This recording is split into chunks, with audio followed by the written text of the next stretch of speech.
Hi friends, പുതിയ ഒരു വീഡിയോയിലേക്ക് എല്ലാവർക്കും സ്വാഗതം. അപ്പോൾ എന്ത് ചെയ്യുന്നതെന്ന് വെച്ചാൽ ഇന്ത്യൻ എയർഫോഴ്സിൻ്റെ അഗ്നിവീർ റിക്രൂട്ട്മെൻറ്റ് വന്നിരിക്കുകയാണ്. ഇപ്പോൾ നിങ്ങൾക്ക് ഓൺലൈൻ വഴി അപേക്ഷിക്കാൻ സാധിക്കുന്നതാണ്. അതിൻ്റെ ആപ്ലിക്കേഷൻ സ്റ്റാർട്ട് ചെയ്തിരിക്കുകയാണ്. അപ്പോൾ അതിൻ്റെ ഡീറ്റെയിൽസും കാര്യങ്ങളൊക്കെയാണ് ഇന്നത്തെ ഈ ഒരു വീഡിയോയിൽ നോക്കാൻ പോകുന്നത്. അപ്പോൾ നിങ്ങളാരും വീഡിയോ അവസാനം വരെ കാണുക. അപ്പോൾ ഇന്ത്യൻ എയർഫോഴ്സിലേക്ക് ഒരു അഗ്നിവീർ ജോലി ആഗ്രഹിക്കുന്നവർ തീർച്ചയായിട്ടും ഈ ഒരു അവസരം ഉപയോഗപ്പെടുത്തുക. മിനിമം +2 യോഗ്യതയുള്ളവർക്ക് അപേക്ഷിക്കാൻ സാധിക്കുന്നതാണ്. അൺമാരിഡ് ആയിട്ടുള്ള മെയിൽസിനും അതുപോലെ തന്നെ ഫീമെയിൽസിനും ഒരുപോലെ ഈ ഒരു റിക്രൂട്ട്മെൻറ്റിലേക്ക് അപേക്ഷിക്കാൻ സാധിക്കുന്നതാണ്. അപ്പോൾ നിങ്ങളാരും മാക്സിമം ഈ ഒരു അവസരം ഉപയോഗപ്പെടുത്തുക. അതുപോലെ തന്നെ നിങ്ങളുടെ ഫ്രണ്ട്സ് ആരെങ്കിലും ഇന്ത്യൻ എയർഫോഴ്സിലേക്ക് ഒരു ജോലി ആഗ്രഹിക്കുന്നുണ്ടെങ്കിൽ തീർച്ചയായിട്ടും ഈ ഒരു വീഡിയോ അവരിലേക്കും ഷെയർ ചെയ്ത് കൊടുക്കാം.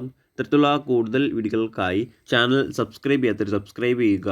സബ്സ്ക്രിപ്ഷൻ വരുന്ന ബെല്ലൈക്കനിൽ ഓൾ എനേബിൾ ചെയ്താൽ മാത്രമായിരിക്കും ഇത്തരത്തിലുള്ള കൂടുതൽ വീഡിയോസ് നിങ്ങളുടെ ഫോണിൽ നോട്ടിഫിക്കേഷനെ ലഭിക്കുകയുള്ളൂ. അതുപോലെ തന്നെ നമ്മുടെ ടെലിഗ്രാം വാട്സാപ്പ് ഗ്രൂപ്പിലേക്ക് ജോയിൻ ചെയ്യാൻ ആഗ്രഹിക്കുന്നുണ്ടെങ്കിൽ ജോയിൻ ചെയ്യുക. ലിങ്ക് താഴെ ഡിസ്ക്രിപ്ഷൻ ബോക്സിലുണ്ടായിരിക്കുന്നതാണ്. നമുക്ക് കാര്യത്തിലേക്ക് കടക്കാം. ഇന്ത്യൻ എയർഫോഴ്സിലേക്കുള്ള അഗ്നിവീർ വായു 2/2025 പോസ്റ്റിലേക്കുള്ള റിക്രൂട്ട്മെൻറ്റാണ് വന്നിരിക്കുന്നത്. ഇതിലേക്ക് മെയിൽസിനും അതുപോലെ തന്നെ ഫീമെയിൽസിനും ഒരുപോലെ അപേക്ഷിക്കാൻ സാധിക്കുന്നതാണ്. അപേക്ഷിക്കേണ്ട ഡേറ്റുകൾ നോക്കുകയാണെങ്കിൽ 8 ജൂലൈ 2024 മുതൽ 28 ജൂലൈ 2024 വരെ അപേക്ഷിക്കാൻ സാധിക്കുന്നതാണ്. അപേക്ഷിക്കാൻ ആഗ്രഹിക്കുന്നവർ ലാസ്റ്റ് ബാറിന് അപേക്ഷിക്കാം. ഇനി നമുക്ക് റിക്രൂട്ട്മെൻറ്റ് മറ്റ് ഡീറ്റെയിൽസ് നോക്കാം. ആദ്യം സാലറി നോക്കുകയാണെങ്കിൽ സാലറി അഗ്നിവീർ സ്കീമിനെ ബേസ് ചെയ്തിട്ടാണ് വരുന്നത്. ഇനി അടുത്ത വേക്കൻസിയുടെ ഡീറ്റെയിൽസ് നോക്കുകയാണെങ്കിൽ ഏകദേശം 3500ഓളം വേക്കൻസികളാണ് വരുന്നത്. ഇനി അടുത്ത അപേക്ഷിക്കാനുള്ള ഏജ് ലിമിറ്റ് നോക്കുകയാണെങ്കിൽ 3 ജൂലൈ 2004 3 ജനുവരി 2008 ഈ ഒരു ഡേറ്റ് ഓഫ് ബർത്തിലും ഈ ഒരു ഡേറ്റ് ഓഫ് ബർത്തിൽക്കിടയിലും ജനിച്ചവർക്കാണ് അപേക്ഷിക്കാൻ സാധിക്കുക. അൺമാരിഡ് ആയിട്ടുള്ള മെയിൽസിനും അതുപോലെ തന്നെ ഫീമെയിൽസിനും ഇതിലേക്ക് അപേക്ഷിക്കാൻ സാധിക്കുന്നതാണ്. ഇനി അടുത്ത് അപേക്ഷിക്കാനുള്ള എഡ്യൂക്കേഷൻ ക്വാളിഫിക്കേഷൻ നോക്കുകയാണെങ്കിൽ മെയിനായിട്ടും 2 ക്വാളിഫിക്കേഷൻസ് എന്നാണ് പറഞ്ഞിരിക്കുന്നത്. ഒന്നാമതായിട്ട് പറഞ്ഞിരിക്കുന്നത് സയൻസ് സബ്ജക്റ്റ് ആണ്. അപ്പോൾ സയൻസ് സബ്ജക്റ്റ് പോസ്റ്റിലേക്ക് അപ്ലൈ ചെയ്യണമെങ്കിൽ +2 പാസ്സായിരിക്കേണ്ടതാണ്. +2 അല്ലെങ്കിൽ തത്തിലും ഉണ്ടായിരിക്കേണ്ടതാണ്. കൂടാതെ മാത്സ്, ഫിസിക്സ്, ഇംഗ്ലീഷ് തുടങ്ങിയ 3 സബ്ജക്റ്റും +2ൽ പഠിച്ചിരിക്കേണ്ടതാണ്. Total 50% mark ഉണ്ടായിരിക്കേണ്ടതാണ്. കൂടാതെ ഇംഗ്ലീഷ് എന്ന സബ്ജക്റ്റിന് 50% മാർക്കും ഉണ്ടായിരിക്കേണ്ടതാണ്. എന്നാൽ സയൻസ് സബ്ജക്റ്റിലേക്ക് അപേക്ഷിക്കാൻ സാധിക്കുന്നതാണ്. അല്ലെങ്കിൽ മറ്റൊരു ക്വാളിഫിക്കേഷൻ പറഞ്ഞിട്ടുണ്ട്. 3 വർഷത്തെ ഡിപ്ലോമ കോഴ്സാണ്. എഞ്ചിനീയറിംഗിലുള്ള 3 വർഷത്തെ ഡിപ്ലോമ കോഴ്സ്, അതായത് മെക്കാനിക്കൽ, ഇലക്ട്രിക്കൽ അല്ലെങ്കിൽ ഇലക്ട്രോണിക്സ് അല്ലെങ്കിൽ ഓട്ടോമൊബൈൽ അല്ലെങ്കിൽ കമ്പ്യൂട്ടർ സയൻസ് അല്ലെങ്കിൽ ഇൻസ്ട്രുമെൻറ്റേഷൻ ടെക്നോളജി അല്ലെങ്കിൽ ഇൻഫർമേഷൻ ടെക്നോളജി തുടങ്ങിയൊരു ഏതെങ്കിലും സബ്ജക്റ്റിൽ 3 വർഷത്തെ ഡിപ്ലോമ ഉണ്ടെങ്കിലും അപേക്ഷിക്കാൻ സാധിക്കുന്നതാണ്. അതുപോലെ തന്നെ നിർബന്ധമായിട്ടും 50% മാർക്ക് ടോട്ടൽ ഉണ്ടായിരിക്കേണ്ടതാണ്. കൂടാതെ ഇംഗ്ലീഷ് എന്ന സബ്ജക്റ്റിന് 50% മാർക്ക് ഉണ്ടായിരിക്കേണ്ടതാണ്. എന്നാൽ മാത്രമായിരിക്കും അപേക്ഷിക്കാൻ സാധിക്കുകയുള്ളൂ. ഇതല്ലെങ്കിൽ മറ്റൊരു ക്വാളിഫിക്കേഷൻ പറയുന്നുണ്ട്. 2 വർഷത്തെ വൊക്കേഷണൽ കോഴ്സ് പഠിച്ച് പാസ്സായിട്ടുണ്ടെങ്കിലും അപേക്ഷിക്കാൻ സാധിക്കുന്നതാണ്.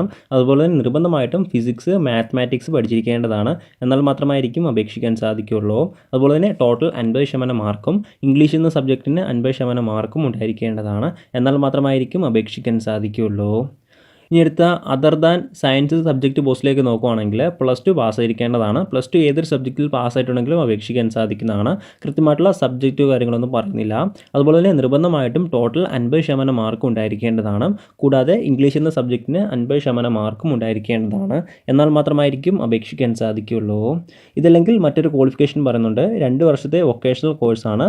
ഏതെങ്കിലും സ്ട്രീമിൽ 2 വർഷത്തെ വൊക്കേഷണൽ കോഴ്സ് പഠിച്ച് പാസ്സായിരിക്കേണ്ടതാണ്. കൂടാതെ ടോട്ടൽ 50% മാർക്കും ഉണ്ടായിരിക്കേണ്ടതാണ്. കൂടാതെ ഇംഗ്ലീഷിനും 50% മാർക്ക് ഉണ്ടായിരിക്കേണ്ടതാണ്. എന്നാൽ മാത്രമായിരിക്കും അപേക്ഷിക്കാൻ സാധിക്കുകയുള്ളൂ.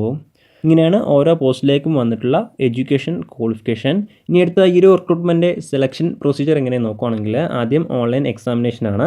എക്സാമിനേഷൻ പാസ്സാവുന്നവർക്ക് ഫിസിക്കൽ ടെസ്റ്റാണ്. ഫിസിക്കൽ ടെസ്റ്റ് പാസ്സാവുന്നവർക്ക് അഡാപ്റ്റബിലിറ്റി ടെസ്റ്റാണ്. അഡാപ്റ്റബിലിറ്റി ടെസ്റ്റ് 1 അതുപോലെ തന്നെ ടെസ്റ്റ് 2 ഉണ്ടായിരിക്കുന്നതാണ്. അത്തരത്തിൽ 2 ടെസ്റ്റും പാസ്സാവുന്നവർക്ക് മെഡിക്കൽ ടെസ്റ്റ്. ഇങ്ങനെയാണ് ഈ ഒരു റിക്രൂട്ട്മെൻറ്റ് സെലക്ഷൻ പ്രൊസീജിയർ. ഇനി അടുത്ത് അപേക്ഷിക്കാനുള്ള ഫിസിക്കൽ സ്റ്റാൻഡേർഡ്സ് നോക്കുകയാണെങ്കിൽ മെയിൽസിന് ഹൈറ്റ് 152.5 സെൻറ്റിമീറ്റർ ഉണ്ടായിരിക്കേണ്ടതാണ്.